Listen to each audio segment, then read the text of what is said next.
My wife cheated on me under her sister's influence, we divorced, and fate delivered its own justice. The sound of dirt hitting the coffin had a muted tone, matching the gloomy day. I stood there observing as the minister tried to offer comforting words to those grieving. Holding my daughter's hand, her husband stood just behind us, placing his hand on my shoulder to offer solace. My son stood next to me with his girlfriend by his side. At 49 years old, I never anticipated that I'd be standing at a graveside burying my wife. I always believed, deep down, that I'd be the first to pass away due to my work and the way I had lived my life. I thought I'd surely pass before my wife, and when that time came, I'd be an elderly man. I felt old, ancient. After the funeral, there was a reception. Everyone came up to me, expressing their condolences and praising my wife's greatness, our wonderful relationship, and her youthful age. However, they didn't say what I needed to hear. We had been married for over 20 years, with 2 kids, both now independent. My daughter is married and about to give me my first grandchild. My son works in New York City in the financial district, and both are doing well. With many people at our house, well, I suppose it's now my house, I'm struggling to adjust to being single. For the past 20 years, everything has been ours, not mine. There were about 40 people around, talking and offering their support. I just wanted some time alone. Feeling quite fed up, I eventually slipped out into the backyard and made my way to the back gate, planning to take a short walk. As I closed the gate, someone drove up the alley and parked their car right next to where I was standing. It was Murray, my wife's younger sister, the last person I wanted to see at that moment. You see, I partly blamed Murray for my wife's passing away. Maybe that's not entirely fair to Murray or my wife, but in my heart, I knew that if Murray had kept her interests to herself, Brenda would still be here with me. I informed her that I was just going for a walk, mentioning that everyone was inside and that she had been brought up in conversation. I didn't smile, nor did I openly invite her. I just stated the facts as I saw them. I wanted to be away from there for sure, and I was certain Murray would try to invite herself on my walk. I should have known better, as she just brushed past me and went into the backyard. She had always been all about Murray. That's why, when Murray took a sudden interest in Brenda's personal life, I became suspicious. It was out of character for her younger sister in many ways. I sighed, relieved to be free of her for the moment. There was a cloud hanging between us and a divide that seemed insurmountable to me now. Family or not, Murray was unwelcome around me. It's a long story about what happened and how it all led to the funeral today. Life goes on like water in a river, always moving relentlessly forward. Okay, here is my story. This is what happened in my life. Brenda and I met after college at her workplace. I had gone to the insurance company where she worked to renew my home and car policies, and she was the agent assigned to me. I found myself finding excuses to go back after our first meeting, and somewhere along the way I finally gathered the courage to ask her out. After several months of dating, we realized we were deeply in love with each other, so we got married. We had 2 children and a happy marriage. Until 2 years ago, I never questioned marrying Brenda. We were perfectly matched, like 2 peas in a pod. Then Murray became interested in Brenda's life. I'm sure she had good intentions. I believe Murray thought Brenda needed to branch out and grow. Everything a person could desire in someone trying to be better and more loving could be seen in Murray. She had been trying hard to help Brenda with what she saw as flaws. It began with Wednesday night girls' nights out, and soon expanded to include Wednesdays during the day and Fridays. Vincent got added to the mix. It seemed that after a while, Murray was spending more time with Brenda than I was. Of course, this was only true because Murray was taking advantage of Brenda's time when I would typically have been at home. Soon it was all about Murray, or Marie. When it became a daily occurrence, I started distancing myself from Brenda. Every time I tried to spend quality time with my wife, Marie seemed to be there. Whenever I wanted Brenda to be with me, Marie appeared more important. Every time I wanted to take Brenda out for dinner, it often coincided with one of the girls' nights. What had once been a communicative and open relationship became closed off and non-communicative. I couldn't express my feelings without upsetting Brenda and being accused of being hard and unfair to her younger sister. If all I was going to do was upset my wife by trying to be with her, why bother? A few months after the growing girls' night out trend began, I could see that my marriage was in serious trouble. Yet I couldn't discuss it with my wife without her becoming defensive and angry. So I did the worst thing possible. I gave up. I spent my time doing what I wanted, and Brenda started doing her own thing. On our rare nights at home together, we felt like strangers living in the same house. Then one night, or rather it started the night before, everything fell apart. I was at home working in the garage on a project. It was a Friday night, and Brenda and Murray had gone out for their regular Friday outing. They left the house around 6:30, and I found myself making my own supper, something I'd been doing more often. Eating in the garage seemed simpler, so I prepared dinner and took it out there. Listening to my boombox as I worked and ate was soothing. I worked until 11 and then went inside. I half expected Brenda to be in bed already, but I was surprised to find she hadn't even come home yet. I noticed the phone's light flashing, indicating a new message. The message conveyed that my wife was staying at Murray's for the night because they had been out for a while, and it was too late for her to drive home safely. She mentioned she would see me in the morning and questioned the point of bothering. I couldn't help but think to myself that I rarely saw her anymore anyway, and suggested that she move in with her sister and find happiness there. I had to admit I was upset and jealous. Murray's growing influence on my wife had led to my losing her, and I couldn't figure out how to win her back. I missed Brenda, our conversations, laughter, and the closeness we once shared. After listening to the message and deleting it, I overheard men's voices in the background. It seemed like a party was happening at Murray's house, with my wife there. I called Brenda's cell phone, but a man answered and mentioned she was occupied. He hung up when I told him I was her husband. I tried calling a few more times, growing increasingly frustrated. Eventually, I had enough and decided to drive over to Murray's. However, no one was home at her place. I then realized that I had dialed Brenda's cell phone, and I didn't know where she was or who she was with. I returned home, feeling angrier and more anxious than ever. I poured myself a drink and contemplated the situation. At some point, I assumed Brenda was making these choices on her own, and the police likely wouldn't intervene for another 24 hours. I even entertained the thought that Brenda had invited those men herself. My mind was playing tricks on me, and drinks only added to the confusion. The next morning, I woke up with a pounding headache and dry mouth. I took a shower, got dressed, and grabbed a bottle of aspirin. After taking a few, I decided to take a few more to relieve my headache. In the mirror, I saw a man with a distressed, lost expression. After having a light breakfast, I waited around for either a phone call or Brenda's return. Around 2, Brenda arrived looking refreshed and wearing one of my favorite dresses, which she had only worn for special occasions. I asked her about her absence and the man who answered her cell phone. She sat down but missed the chair and ended up on the floor crying. I left for the garage, played loud music, and vented my frustration for hours. It became clear to me that Murray had caused the problems in my marriage. Before her involvement, Brenda and I were happy, but her influence had driven us apart. I feared that Brenda was seeking happiness or closeness with another man, or men. In the hours I spent in my shop, I came to the realization that I had probably lost Brenda for good. We were headed for a divorce. Going into the house, I found myself alone. Brenda had left, presumably for Murray's support. I went to our bedroom and was shocked to see Brenda's dresser drawers empty. I turned to online banking to protect my financial interests. I went online to figure out how to safeguard my assets, ensuring I wouldn't suffer financially after years of building a substantial savings in our bank account. Afterward, I reached out to a friend who had experienced a divorce, and we made plans to discuss Brenda and me. I informed our kids about our strained relationship and Brenda's possible departure. 1 week passed with me immersing myself in work to distract from my crumbling home life. By Saturday night, I was convinced Brenda had given up on us long before the previous week and was with someone else. I finally called Murray's house that night. She was surprised to hear that Brenda wasn't with me, as I had thought. She was still upset with me and staying close to home. Murray asked if I had seen Brenda at all, expressing her concern about the situation. I replied that I believed Brenda had left us, attributing it to the fact that she had been going out with Murray every Wednesday, Friday, and sometimes on other nights. I believed this had contributed to the breakdown of our relationship. I added that I thought Brenda might be with the guy who had answered her phone last Friday night. Murray acknowledged that she knew about that night. She recounted how Brenda had returned home on Saturday afternoon, looking as though she had made an effort, and had mentioned a strange guy answering her phone. Brenda had broken down in tears, and later when Murray came in from the garage, Brenda had packed her things and left. I concluded by blaming Murray for her part in the situation, saying that her actions had cost me my wife, and warning her never to come around me again.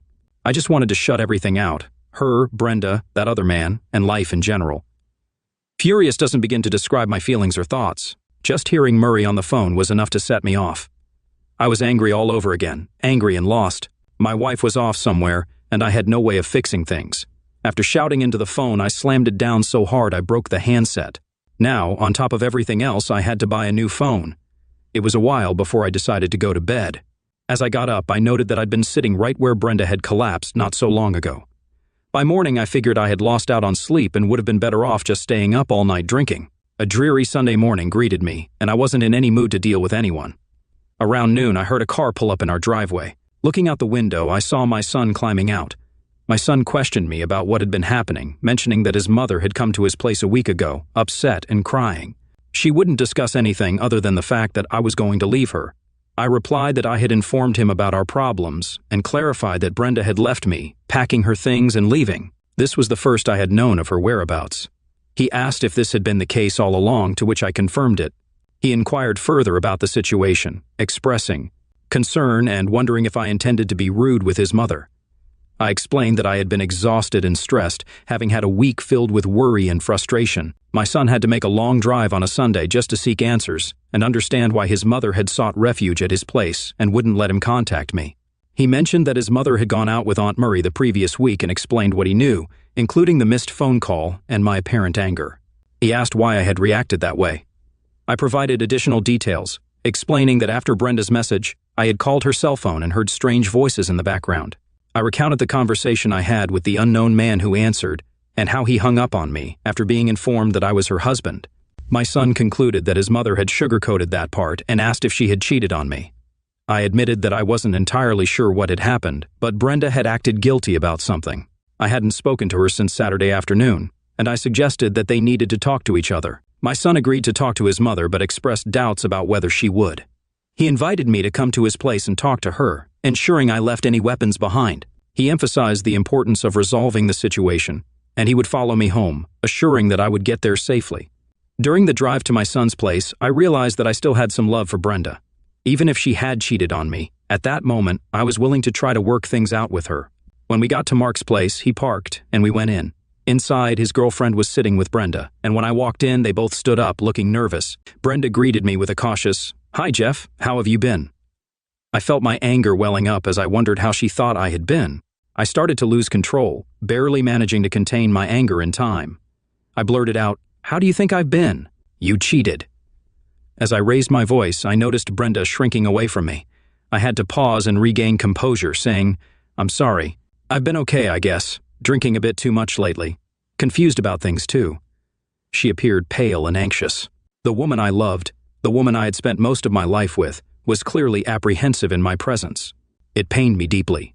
My heart was breaking. I still held love for her, yet she feared me.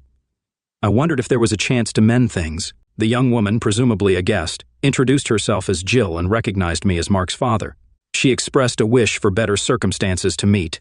I shook her hand gently and responded, "Me too. I hope we can become better acquainted," although Mark hadn't told us about seeing anyone yet. I glanced at Mark with a subtle reprimand in my gaze. Jill suggested that Mark and she would give us some space to talk and offered assistance if things became difficult or noisy, citing the thin walls in the apartment building. Mark and Jill departed, leaving us to our own devices. I addressed Brenda, saying, "I suppose I need to explain things to you. Jeff, first of all, I'm so sorry. I really am," she said. I inquired if she had something to apologize for and questioned if she had been involved with another man. Brenda responded, "Not exactly." "I don't understand," I pressed further. "Not exactly. That's somewhat like being half pregnant, dear. It wasn't just one guy, and it wasn't just once." Her revelation was a heavy blow. I was truly shocked. Learning that she had been with more than one man was nothing I could have anticipated. It was as if the person I had married years ago had completely changed. I felt lost. I asked her if she had made these choices willingly, to which she responded, "Not exactly. I was drunk. I think I had way too much to drink that night. Murray had also been pushing me for weeks to get out. I don't know, maybe I was lonely too. I just don't know how it all came about, but suddenly, there I was on a bed with two men. Actually, it started with just one guy, but by the end, all of them were involved. Murray was there too. The enormity of her revelations hit me like a ton of bricks. I had expected to hear about her infidelity, but I hadn't anticipated multiple partners, nor had I imagined her and Murray being involved. They were sisters, for God's sake. I sat there in silence, not knowing how to respond. In just a few minutes, our conversation had ventured into her being with other men, and she didn't seem to be hiding anything from me. She must have sensed my inner turmoil. She offered, "I will tell you whatever you want to know, Jeff, if I can." Part of all that went on. I'm not sure how it came to be. I'm not sure when I became who I am now, though. I don't know what made me forget my wedding vows or my husband waiting for me at home. All I do know is that, at one point, I heard myself begging for more. "I'm a terrible person. I don't deserve you. I don't deserve to live." Her sobs overtook her, and she collapsed. I watched her struggling to recognize the person before me. I was too stunned to say anything. The situation was overwhelming, and I began to feel nauseated. As I provided an update, I mentioned that I had started to feel ill and even vomited. After calming down and taking a glass of water, I wiped my face and returned to the kitchen table. Brenda was in tears, crying softly. I wanted to comfort her, but I didn't know if things could ever be okay again. I sat down heavily, searching for the right words without getting sick again. I confronted her, asking, "So you and Murray's nights out were for scouting for men then?" Brenda clarified, "No, that never happened before. We had gone to a new club. I told you that I had been drinking too much. Anyway, these guys were buying us drinks and dancing with us. They complimented us and made me feel beautiful and playful. Then the next thing I know, I called you and left the message that I was too drunk, and then we went to their place. Lately, I hadn't been paying attention to you." Frustrated, I raised my voice as she seemed to suggest that it was my fault. "Are you hearing yourself, Brenda? You're the reason. You and your sister, you haven't been letting me even try. I've tried to get you to go out with me, but you've been claiming that you and Murray needed to be together. Not only that, but you told me in the message that you were at Murray's. Brenda, you lied to me."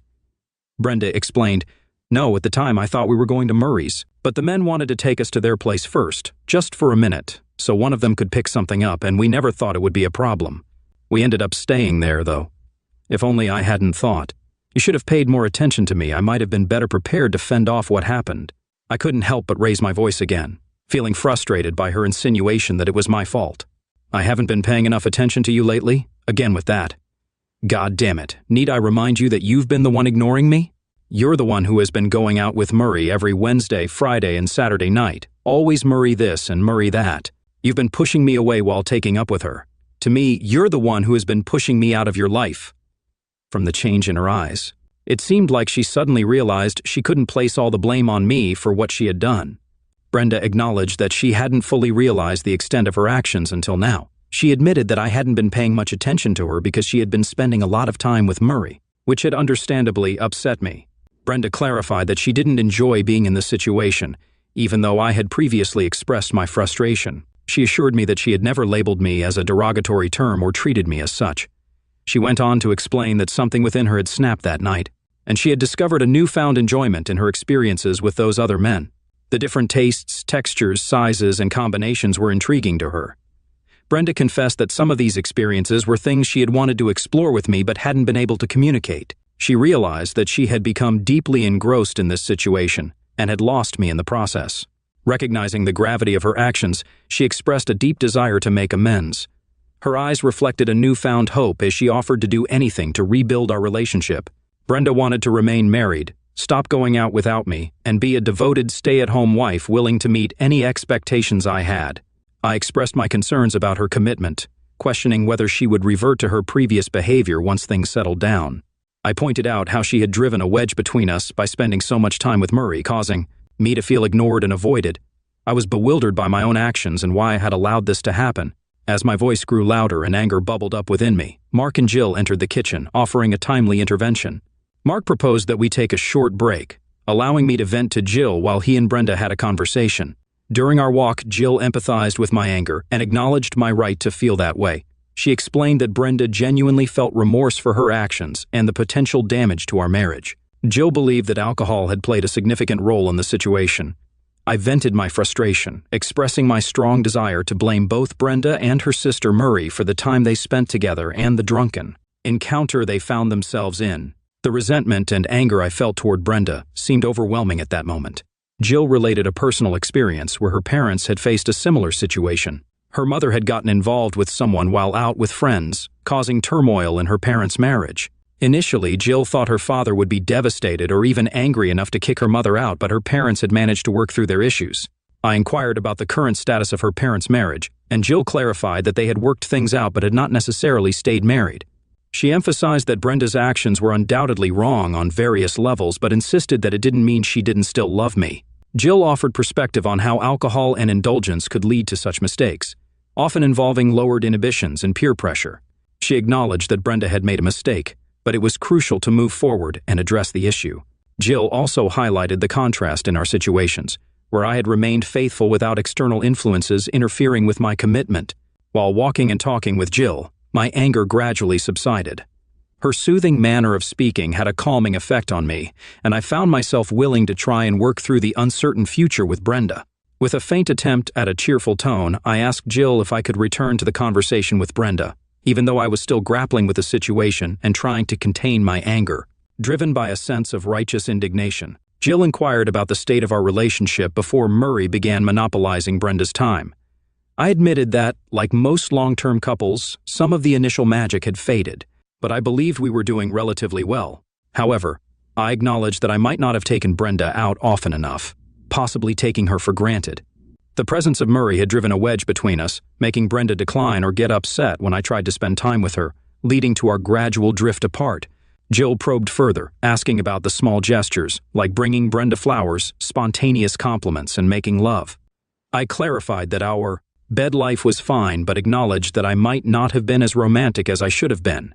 Jill emphasized the importance of keeping the romance alive and that couples should keep each other close through small gestures. Feeling defensive, I raised the possibility that Jill might be taking Brenda's side. I argued that it wasn't entirely my fault and that Brenda had locked me out, even after she knew I was trying to make amends. I insisted that, despite my grievances, I had never considered being with another woman because I loved Brenda too much to betray her in that way. Jill encouraged me to go back and have a direct but calm conversation with Brenda. She reminded me of my own assertion that I loved Brenda too much to cheat on her. She advised me to talk things out, suggesting that love might rekindle, allowing us to move past this ordeal. Upon returning to Mark's place, I found Brenda clear-eyed and waiting for us. Brenda expressed uncertainty about our current situation, indicating her desire to be with me but questioning whether I would accept her. I inquired about what she meant, and she admitted to her infidelity, describing it as a one-time occurrence that would never happen again. Brenda acknowledged the need for us to address her unfaithfulness and rebuild trust. She asked if I could accept her realization of her wrongdoing and her sincere apologies, wondering if we could move forward from there. I conveyed my feelings to Brenda, explaining that her infidelity had hurt me deeply, especially given the circumstances in which it occurred. I mentioned that it was challenging for me to accept what had happened, particularly the involvement of multiple individuals, including her sister. I also shared my frustration with Brenda about my efforts to repair our relationship and how she had initially resisted giving me a chance. I admitted my own shortcomings, recognizing that I might not have put enough effort into our relationship. Brenda acknowledged her significant mistake and expressed remorse, admitting that she couldn't change the past and that all she could do was hope for my forgiveness and trust in the future. She understood that if the roles were reversed, it would be equally challenging for her. Brenda further explained that her actions that night were influenced by alcohol and the allure of a deep, dark fantasy, which she regretted deeply. She expressed her apologies for losing control. I then proposed the idea of a trial separation, which caused Brenda to shed tears. I noticed that she might have expected a more severe reaction from me. I admitted that I still loved her and didn't want to lose her without a fight.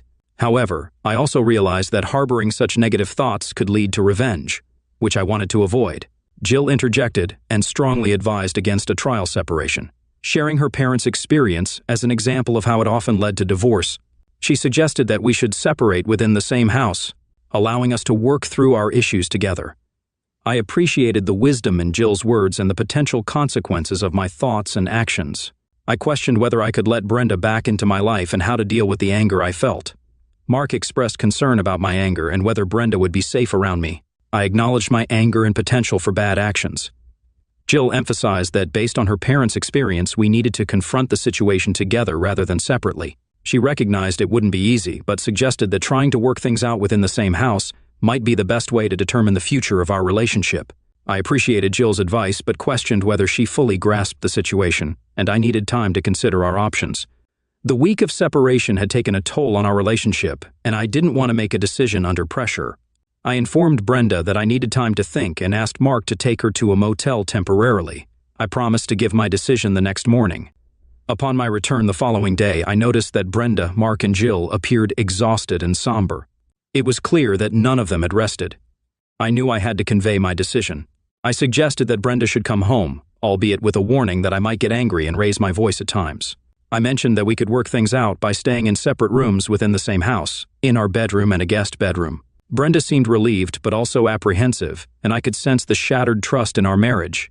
Brenda raised the idea of counseling, to which I responded that we could consider it, but we already had counselors in Mark and Jill. She clarified that she meant professional counseling, and I agreed that we should seek individual and couples counseling, starting the next day. As Brenda prepared to leave with me, she inquired about my car's location. Mark volunteered to get it from the local parking garage. To our surprise, Mark revealed that he had proposed to Jill, and she accepted. We welcomed Jill into the family and wished them happiness. We left for home together, the journey filled with silence and tension, and the subsequent week was marked by anxiety. We started counseling the following week. After 8 months of counseling, we decided to move forward on our own, having worked through the pain and nightmares of the past. One day, Brenda returned from the doctor with distressing news. She was seriously ill with cancer that had spread to various parts of her body. I tried to reassure her but couldn't shake her sense of dread. We now faced a new challenge, dealing with Brenda's illness. Despite our efforts to remain positive, Brenda's health declined. When she passed away, she was surrounded by her children and me. I acknowledged my lingering resentment toward Murray and the time we lost. In the aftermath of Brenda's mistake, our preoccupation with that situation might have delayed the discovery of her cancer,